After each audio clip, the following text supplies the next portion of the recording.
Thank you, ladies and gentlemen, for coming. I think I'll be able to be reasonably terse given the very heavy artillery that follows me on our side.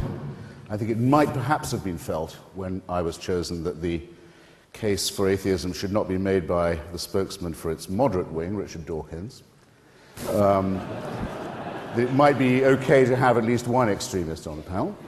And I'll begin at once by recalling an exchange I had recently in Colorado Springs with a spokesman of America's evangelical broadcasting wing, a much overrated but nonetheless significant force in American politics. This broadcaster asked me, in response to my own statement of unbelief, he said, "I insist that you answer the following question, and that you answer it with a yes or a no."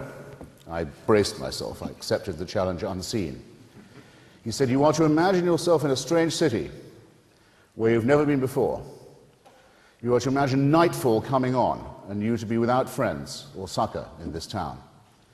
And you are to ask yourself whether you would feel safer or less safe when you saw a dozen men coming towards you in the dusk, if you were to know that they had recently come from a prayer meeting."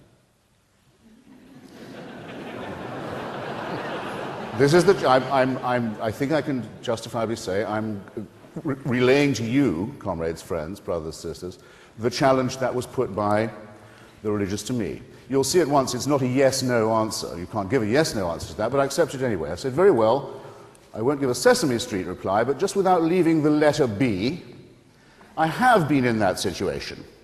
In Bombay, in Belfast, in Beirut, in Belgrade, in Baghdad, and many other places too. And I won't tell you about all of them, but let me just, as it were, fill in some of those latent blanks.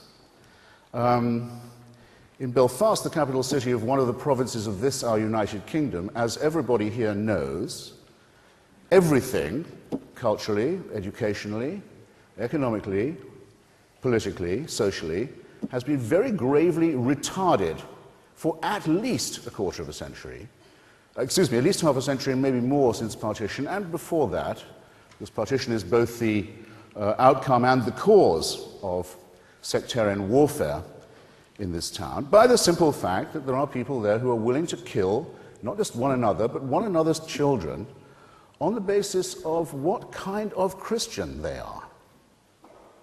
Horrible things are done, not just in pubs and clubs, but on the streets, on housing estates, on university campuses in that city still, despite the relatively good news we've had today, where the situation remains dominated by barbaric sectarian party leaders, on this and no other basis.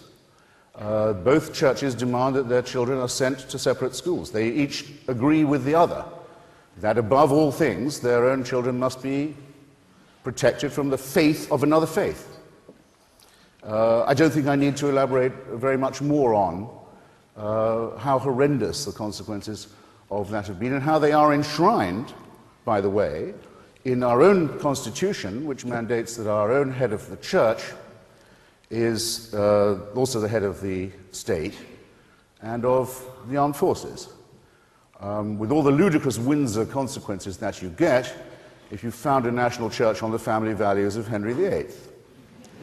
These conditions, which are farcical in England, Wales, and Scotland, are tragic and ugly, only a few minutes flying time from where we sit.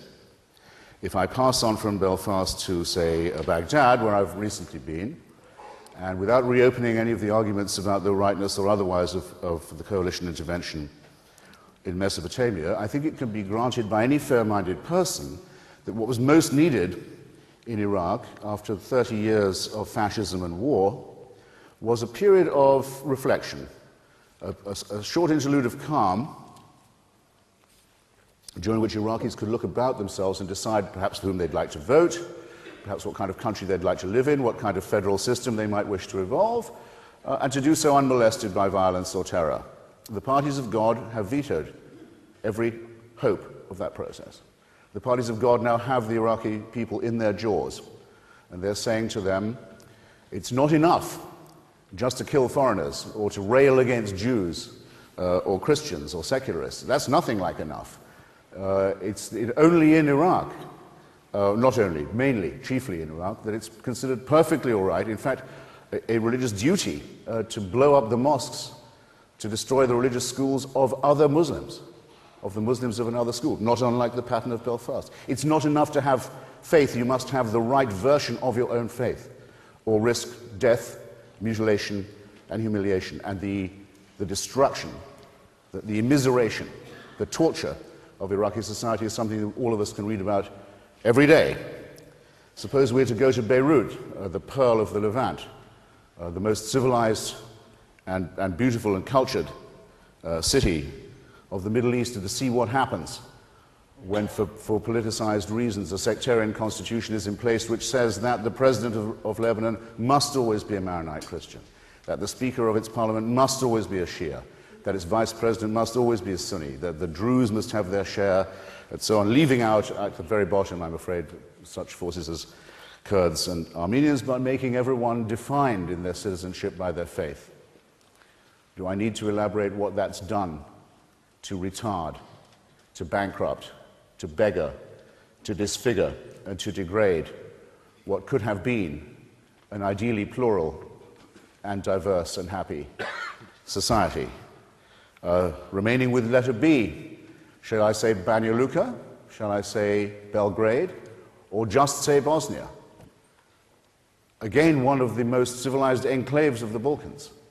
For many years, protected by a secular constitution and the remains of what had been a secular and democratic republic. And just look what happens when it is decided that it is a matter of faith that determines your citizenship, your allegiance, your identity, your nature, your rights. See the recrudescence in the Europe of the late 20th and early 21st century of Catholic fascist parties we thought we'd left behind at Nuremberg, the Ustasha. The recrudescence of forces like the Chetniks, the Serbian Orthodox,